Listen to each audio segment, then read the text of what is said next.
Lo que ahora mostramos simplemente, por eso esta parte creo que va a ser más corta, mostramos simplemente algunos cuadrivectores más. Ya vimos el de posición, que no hay una forma de escribirlo, vuelvo a repetir, uno puede trabajar con coordenadas CT, X y Z, o puede trabajar con coordenadas ICT, X y Z. Bueno, entonces acá, acá hay un repaso de lo que fue la clase anterior, ¿no? Entonces, bueno, lo repito, mal no está, que uno puede pensar las transformaciones de Lorentz como estas rotaciones en este nuevo espacio que aparece ahora, que es el de Minkowski. Que puede sonar un espacio raro, pero dentro de todo lo que tiene de bueno es que sigue siendo un espacio plano. Nosotros, vuelvo a repetir, no estamos haciendo una teoría de esto que demuestre que efectivamente con ese tensor métrico el espacio es plano, etcétera, etcétera. Eso está dentro del campo de la geometría diferencial. Entonces, bueno, acá yo recordaba lo que era una rotación, ¿no? Lo que dije antes, hace un ratito, que el módulo desde los diferentes sistemas de coordenadas sigue siendo el mismo, ¿no? Uno lo puede escribir así, pasando el CT negativo, o puede dejar el CT positivo y pasar todo esto negativo para el otro lado, como hice acá abajo. Voy a ocultar esto entonces, como hice ahí abajo. Y eso lo único que va a cambiar es que, bueno, claro, como yo siempre el módulo al cuadrado lo puedo escribir en términos del tensor métrico, va a cambiar, como se dice, la asignatura del tensor métrico. La asignatura son los signos. Los tensores métricos del espacio de Minkowski es 1 o menos 1 y todos unos positivos, 1, 1, 1, o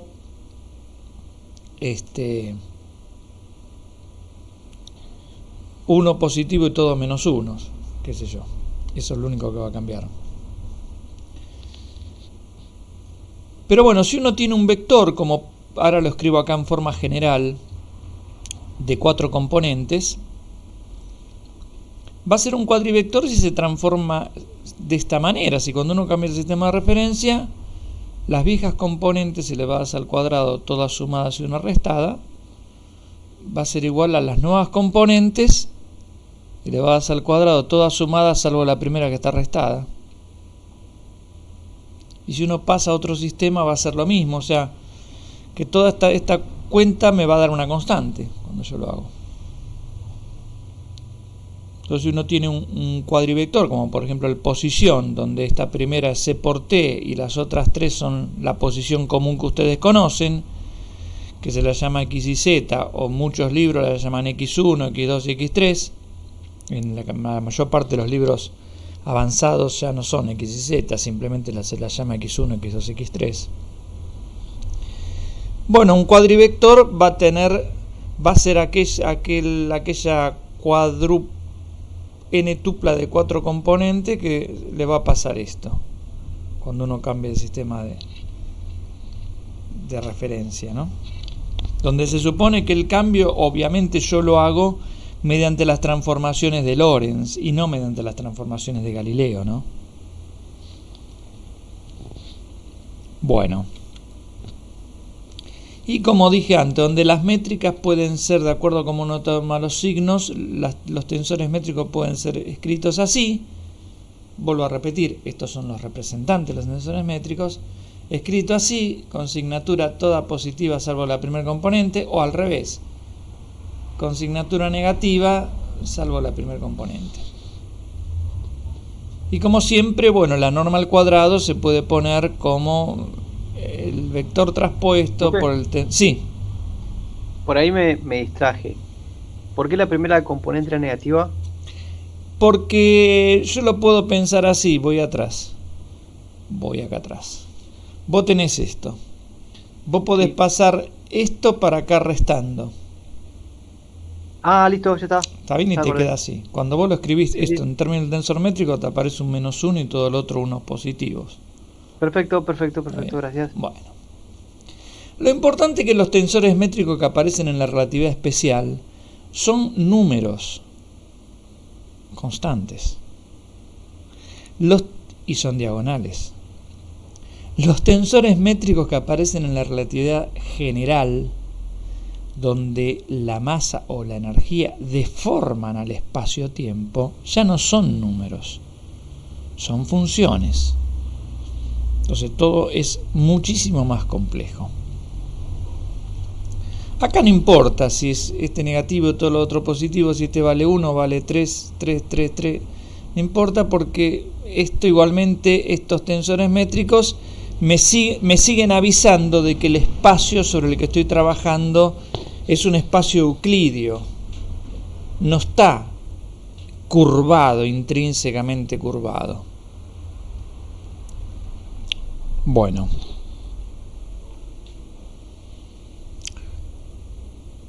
Vamos a introducir otro cuadrivector. Hasta ahora vimos uno solo, que es el de posición. Ahora hay otro cuadrivector. Si nosotros pensamos, pueden ver la clase 8 donde aparece esta expresión, donde la energía se puede pensar como esta parte al cuadrado, ¿no? Como esta parte que corresponde a la energía de reposo y esta otra parte que corresponde a la energía cinética, por decirlo de alguna forma. Resulta que yo mirando esta fórmula y teniendo en cuenta que el P, la cantidad de movimiento, donde esta es la cantidad de movimiento común y corriente, la que ustedes conocen de la física prerrelativista, ¿no? O sea, M por B. Se puede expresar como, bueno, en 3 dimensiones, como px cuadrado, pi cuadrado y pz cuadrado. O, en vez de poner x y z, p sub 1 cuadrado más p sub 2 cuadrado más p sub 3 cuadrado. Pongo esta notación siempre porque en los libros modernos aparece esta notación. Bueno, entonces p cuadrado lo puedo escribir así. Entonces seguramente en lo que viene, donde dice p cuadrado, voy a poner todo esto. Y ustedes ya se deben imaginar para qué voy a poner todo esto, ¿no? Porque me aparece como una suma de cosas al cuadrado. Y yo puedo pensar que esas cosas son las coordenadas de un vector de 4 componentes. Bueno, vamos a la hoja siguiente. Claro, entonces la cuenta yo puse, en donde dice P, puse P1 cuadrado, P2, etcétera, etcétera. Lo pasé para el otro lado junto con la E cuadrado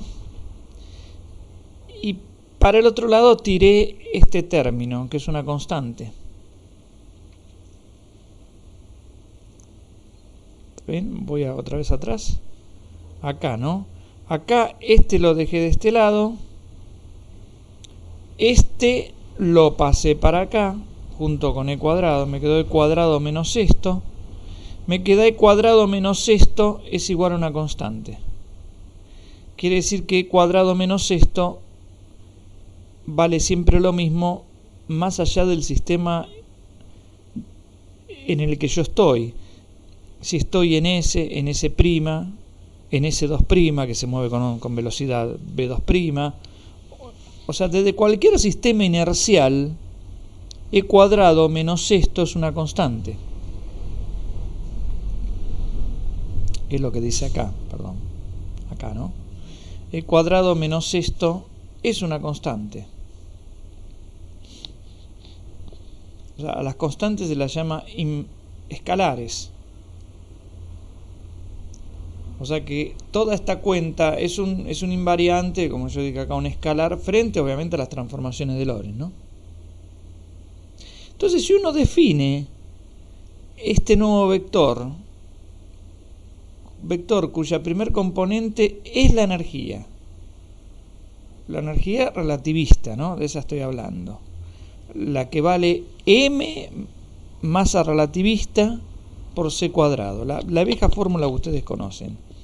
Si la primer componente de ese nuevo vector es la energía y las otras tres componentes son la cantidad de movimiento que ustedes conocen desde la física más básica,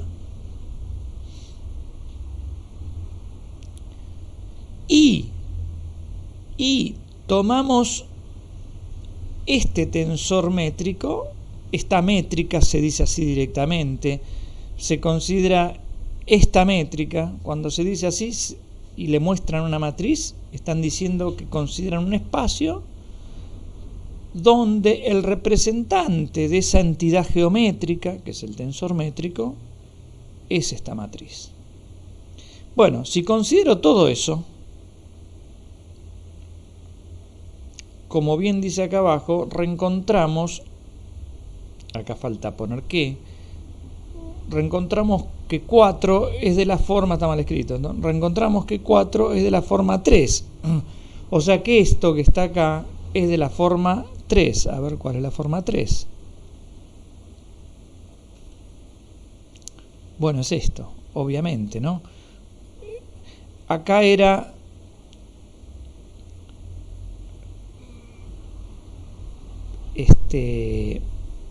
cambiado de signo. Esto era P sub 1, P sub 2, P sub 3 y acá estaba E cuadrado. Y todo eso me daba una constante. Quiere decir que, como es de esa forma, volvemos. Esto que está acá es un cuadrivector que se llama, bueno, no fueron muy imaginativos con el nombre, pero bueno, se llama energía-momento, porque su primer componente es la energía y su, digamos así, sus otras componentes son las del momento. Es un cuadrivector, el cuadrivector energía-momento, en un espacio de Minkowski con esta métrica. ¿Qué estamos diciendo con todo ese trabalengua? Que esto que ustedes ven acá, esto que voy a decir ahora es lo físico, digamos. Esto que ustedes ven acá es un ente geométrico, representa algo físico, los entes geométricos representan cosas físicas. Es un ente geométrico que obviamente, como todo ente geométrico, no cambia. Imagínense siempre en la flecha del vector, no se tuerce. Si yo paso de un sistema de referencia quieto, inercial, a otro sistema de referencia inercial.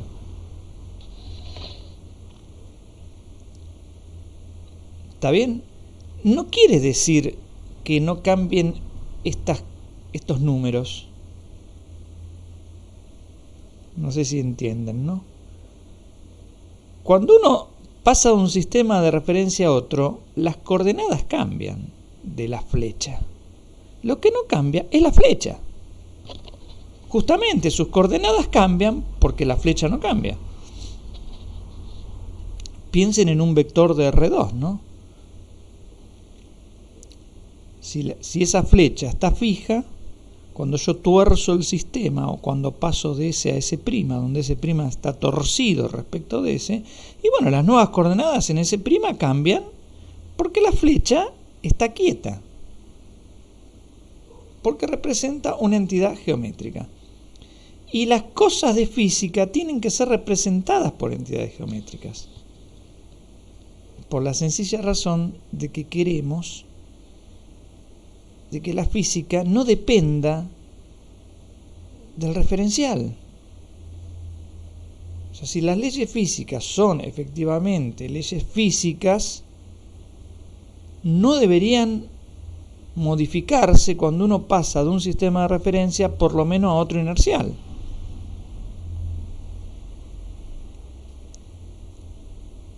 ¿Por qué? Porque eso pone en evidencia algo que me dice, bueno, desde cualquier sistema de referencia inercial, yo no puedo hacer un experimento que me diga, mira, es Juancito el que se mueve, se aleja de vos, no vos que te alejas de Juancito.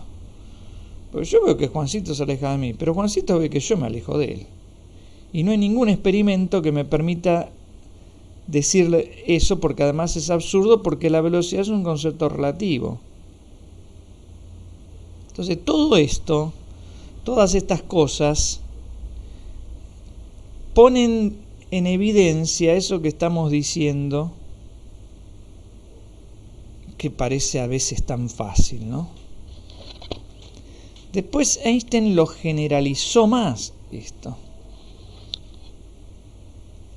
Pero por ahora es esto.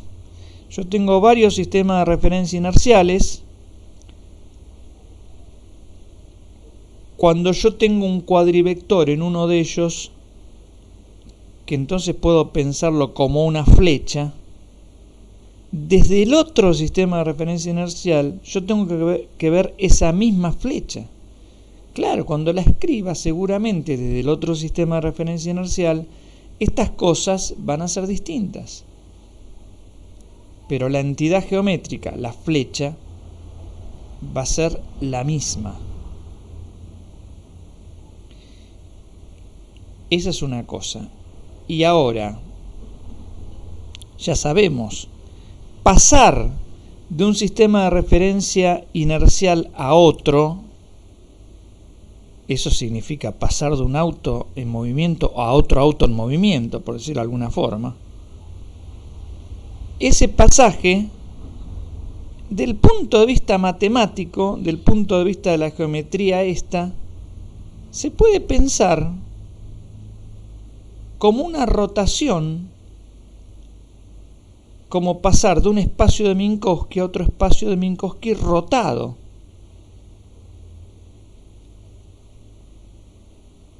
No es que ese prima se mueve rotando respecto de ese, eso lo entienden, ¿no?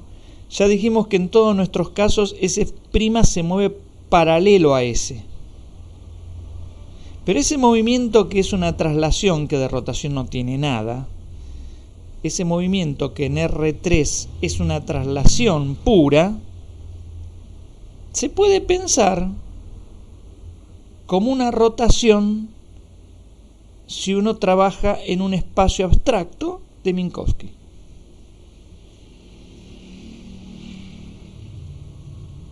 Es simplemente eso.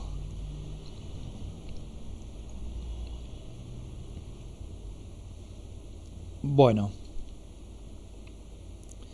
quiero dejar eso bien claro.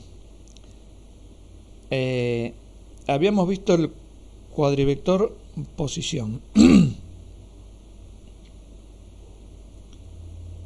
¿No? Eso también. Eso es una flecha que está fija. Tanto para el observador de S como para el observador de S', esa posición está apuntando a un punto del espacio. Pero si ahora no lo pensamos así como seres de R3, que somos, sino que nos pensamos como seres de este nuevo espacio de 4 dimensiones, ese pasaje de S a S' es una rotación de ese espacio de 4 dimensiones.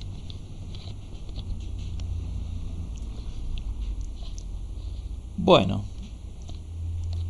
por ahí la cosa no es tan fácil de digerir, pero veamos ahora otro cuadrivector,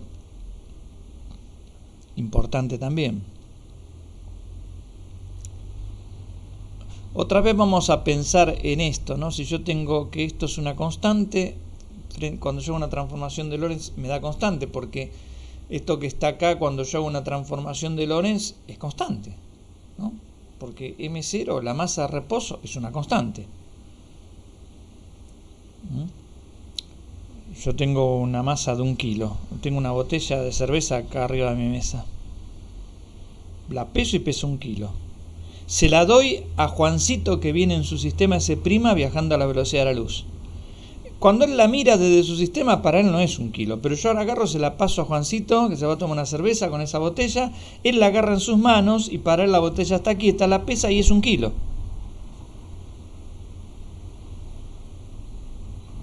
Por eso, esto que está acá es una constante. Cuando uno hace esa transformación de Lorentz, o sea, pasar de un sistema al otro, que ya vimos que en 4 dimensiones, ese pasaje de un sistema al otro, donde los sistemas se mueven uno paralelo al otro, en 4 dimensiones ya no es eso, es una rotación. Bueno, si yo engancho una cosa que es constante frente a ese pasaje, bueno, las componentes de esa cosa pueden constituir un cuadrivector. Entonces ahora con eso en la cabeza voy a hablar de la velocidad. Entonces agarro y defino a la nueva velocidad, a la cuadrivelocidad o el cuadrivector velocidad, se lo llama de esas 2 formas. Lo defino de esta manera, como gamma por c, donde gamma, recuerden que era la 1 sobre la raíz de 1 menos b sobre c al cuadrado. O sea, lo defino así, una componente es gamma por c y la otra componente es gamma veces la velocidad que ustedes conocen. Entonces, si hago eso, si lo defino de esa forma y calculo su módulo al cuadrado con esta métrica, o sea, para pasar de acá a acá, tendría que poner este vector así horizontal, gamma c, gamma, ¿no? Horizontal. Acá poner la matriz del tensor métrico que tiene signatura negativa, o sea, esta. Y acá poner, después de eso, poner otra vez este vector tal cual se lo ve acá. Mejor dicho, este representante, ¿no? Pero no importa, este vector. Si ustedes hacen esa cuenta, les da esto.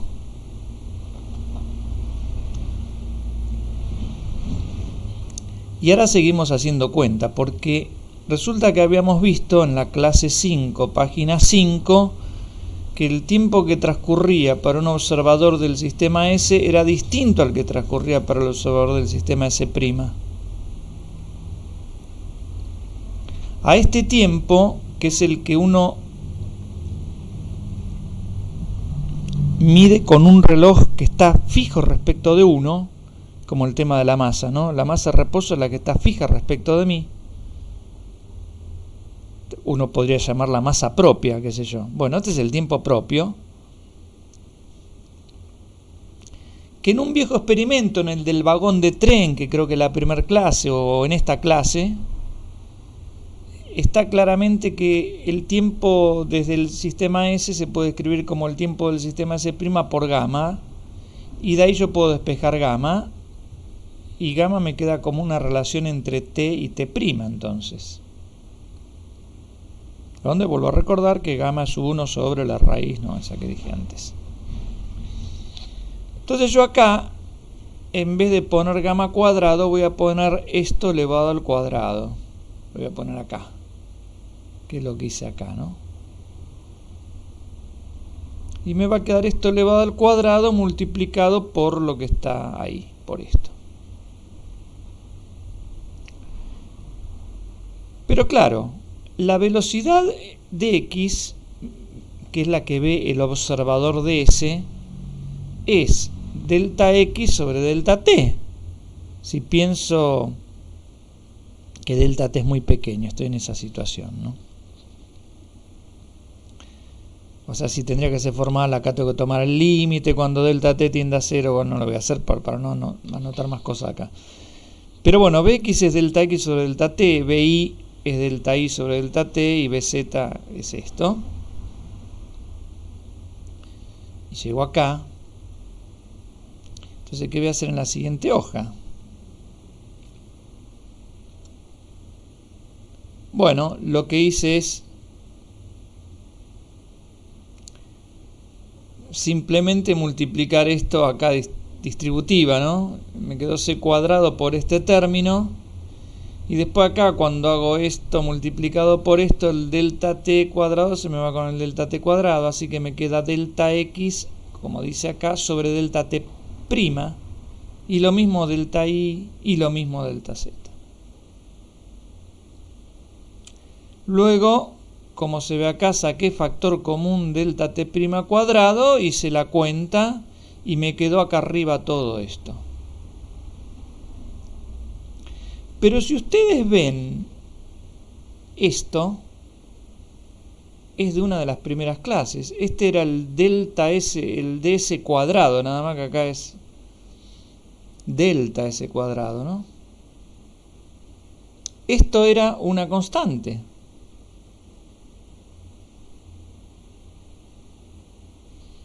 Esto era una constante.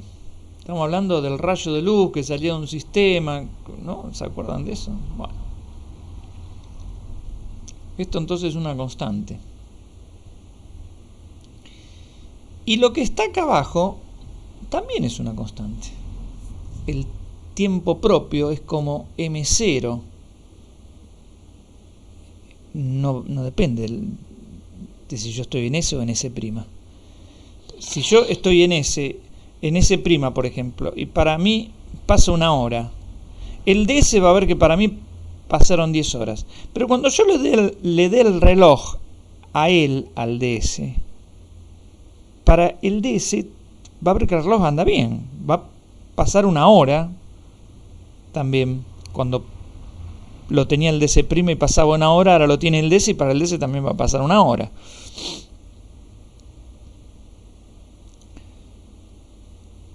Por lo tanto, la división de dos constantes es una constante.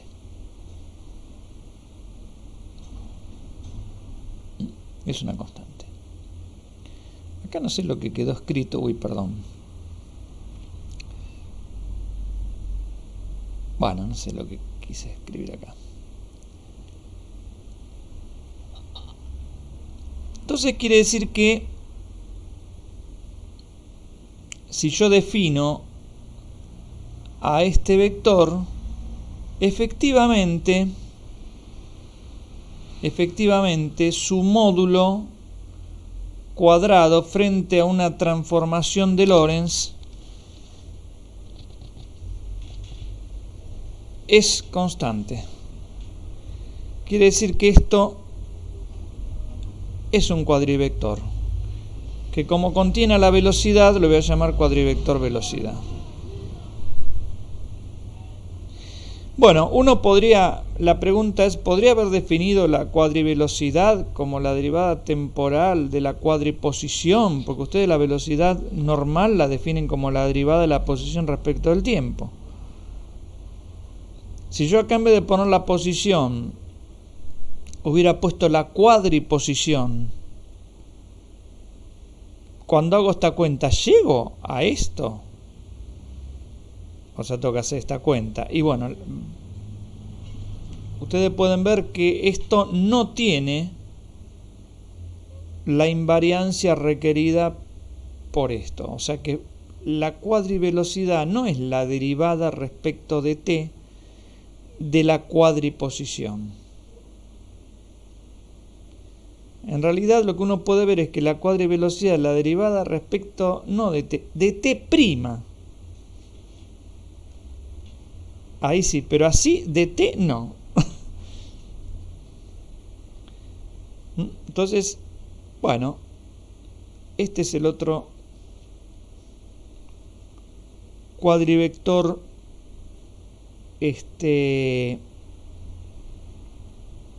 importante. O otro cuadrivector, vamos a decirlo. Bien. ¿Cómo sigue esto? Bueno, entonces ya porque esto ya es la última parte. Esto ya más o menos lo dije, pero lo que busca la física son leyes que consistan en relaciones entre cuadricosas o cuadrivectores. Por ejemplo, que una ley física se pueda expresar como A es igual a B, donde A y B son cuadrivectores. Para Einstein eso era una buena ley física. ¿Por qué? Porque desde S él va a escribir A es igual a B. Desde S', acá va a escribir A' es igual a B', donde A' y B' son los representantes de A y de B, pero ahora desde S'.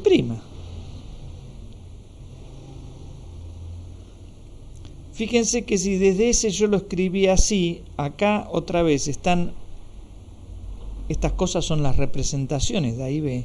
O sea, por ejemplo, los vectores columna. Si son cuadrivectores, desde S', la ley va a ser esto.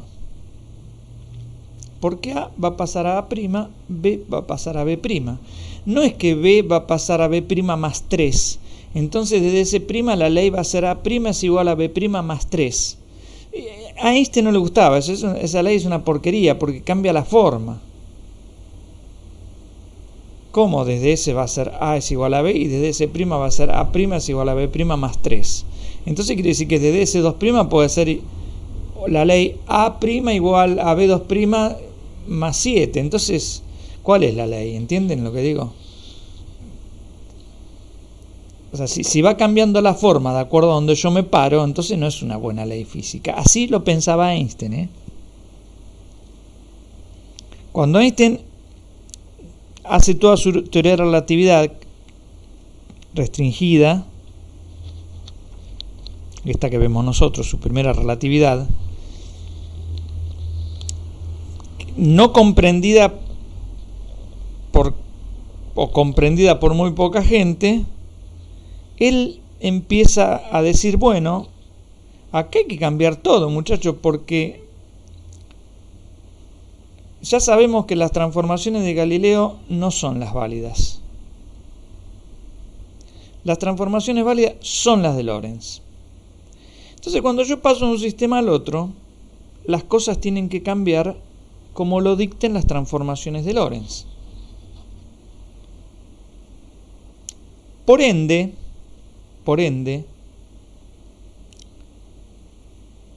los nuevos objetos geométricos, que son los que representarían entidades físicas medibles, la fuerza, el campo eléctrico, qué sé yo,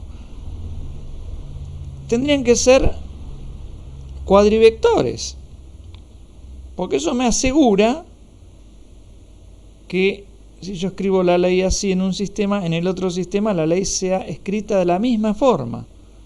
Qué bueno, ¿no? Qué bueno pensar que algo A es igual a B sirve tanto para S como para S', como para S2', como para S3'.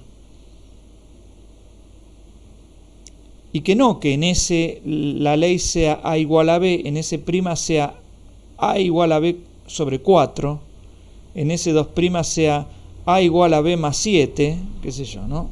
Porque eso no parece ser una ley universal, ¿no?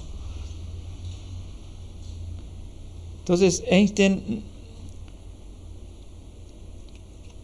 lo que dice es que las buenas leyes físicas, o dice esto, a ver, muchachos, tenemos que llamar ley física a algo que cuando yo pase al otro sistema no cambie su forma.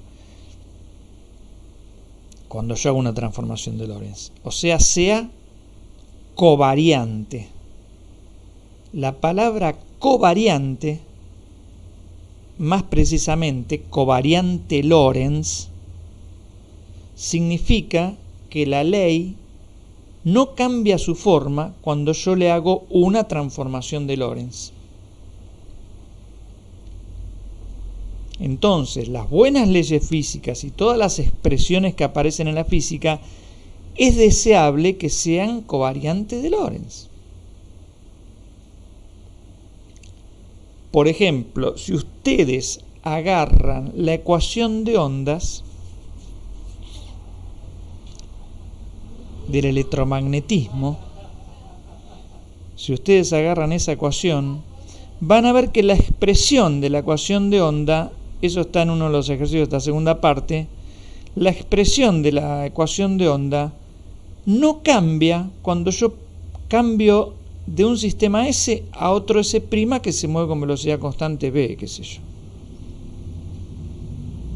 Van a ver que el choclo S mantiene su forma. ¿Y cuál es una consecuencia directa de eso? Porque en ese choclo hay una parte que es la velocidad de la luz. Bueno, esa parte entonces no va a cambiar. Y es lo que uno ve que la velocidad de la luz no cambia.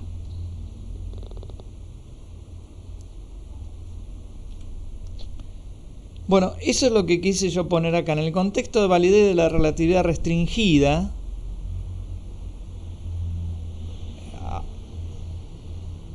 es decir, en un universo lejos de los agujeros negros, de las cosas muy másicas, ¿no? Del Sol, o sea, donde vale la relatividad restringida, en los agujeros negros, en la cercanía de estrellas muy pesadas, no vale la relatividad restringida, vale la relatividad general, y la covarianza no es ya la de Lorentz, es otra tremendamente más compleja. Pero para nosotros, que vale la relatividad restringida,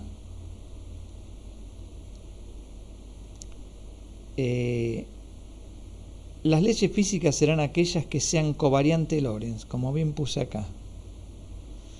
Es decir, las expresiones matemáticas que expresan a esas leyes, o sea, esta por ejemplo, serán aquellas que no cambien su forma cuando se pase de un referencial inercial a otro también inercial. Obviamente, si estos son cuadrivectores, no van a cambiar. Va a seguir en el nuevo sistema, va a seguir siendo A igual a B, nada más que los representantes van a tener distintas componentes, y eso está bien, no pasa nada. Eso seguro que va a cambiar. Si fuesen otras cosas más raras, cuadritensores que existen, bueno, en el nuevo sistema los cuadritensores se representan como matrices. Bueno, en el nuevo sistema la ley física va a decir la matriz A es igual a la matriz B, pero sus representantes van a obviamente tener otras coordenadas.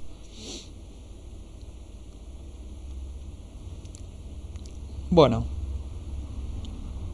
entonces, conclusión, o en definitiva, Albert Einstein no solo dijo, bueno, que la velocidad de la luz es una constante, no solo dijo que las válidas son las transformaciones de Lorentz, y no solamente son válidas para la luz, sino que son válidas para la mecánica de los objetos comunes, no solamente de un frente de luz, sino que también dijo algo muchísimo más profundo, y es que, flaco, si vos me decís que eso que vos me estás mostrando, A es igual a B, es una ley física, entonces A y B deben ser cuadrivectores. En general iba a decir cuadritensores, pero para ustedes cuadrivectores. Los vectores se pueden pensar como un caso particular de un tensor, digamos, por decirlo de una forma. ¿Está bien? Entonces eso es una cosa más profunda. Y después, bueno, en su segunda teoría de la relatividad, ahí se ve que el tensor métrico deja de ser una cosa sencillita, 1, 1, 1, 1, menos 1, o menos 1, 1, eso, esa cosa fácil, componente constante, sino que pasa a ser una cosa más estrambólica, y ahí se ve entonces, y que esa cosa estrambólica no se puede reducir a algo sencillo. Entonces se ve que cuando hay masa metida en el medio, cuando hay soles, estrellas grandes, agujeros negros, en la cercanía de las masas, el espacio-tiempo, no solamente el espacio, está deformado. Ustedes habrán visto esa imagen de esa membrana y apoyan el Sol arriba de esa membrana. El Sol deforma la membrana y la Tierra orbita en torno a ese espacio deformado. La masa deforma no solo el espacio tridimensional, el espacio cuadridimensional, que es mucho más difícil de imaginárselo, ¿no? Nosotros podemos estar en este momento, no lo sabemos, pero podemos estar en un espacio que sea curvo, es decir, que como la superficie de una esfera, vieron que la superficie de una esfera yo no puedo, por más que quiera, trazar una recta. Así que yo cuando yo pienso que me estoy dirigiendo en línea recta hacia, no sé, estamos en el aula, yo estoy adelante en el pizarrón y está Agustina sentada y yo digo, me voy a dirigir en línea recta hacia ella, empiezo a caminar en línea recta. Puede ser que para un Dios que viva en otro espacio más grande, de más dimensiones, me vea a mí hacer una curva porque me ve a mí en un espacio, por ejemplo, me ve sobre la superficie de una esfera, porque mi espacio está intrínsecamente deformado. Y yo no me doy cuenta de eso, porque para mí caminar curvo es caminar recto. En mi espacio todo se mueve haciendo curvas. Bueno, en esta aventura del hombre que significó la relatividad general, el hombre quiso ver el bosque de adentro del bosque, ¿no? Analizando la masa, la densidad de masa y todo, pensar, analizando el tensor métrico, el tensor de curvatura, analizando todas esas cosas que aparecen, pensar si realmente nuestro universo puede estar curvado o ser un universo plano. Así termina esta aventura, que en realidad no termina porque no sabemos si todo esto es cierto. Parece serlo. Bueno,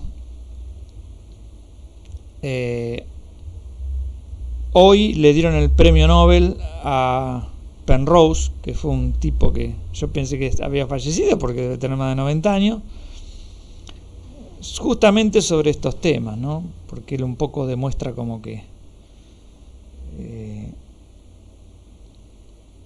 estudia los agujeros negros, ¿no? En definitiva. Pero demuestra que el agujero negro puede ser una solución de la relatividad general sin considerar soluciones particulares, que al principio uno,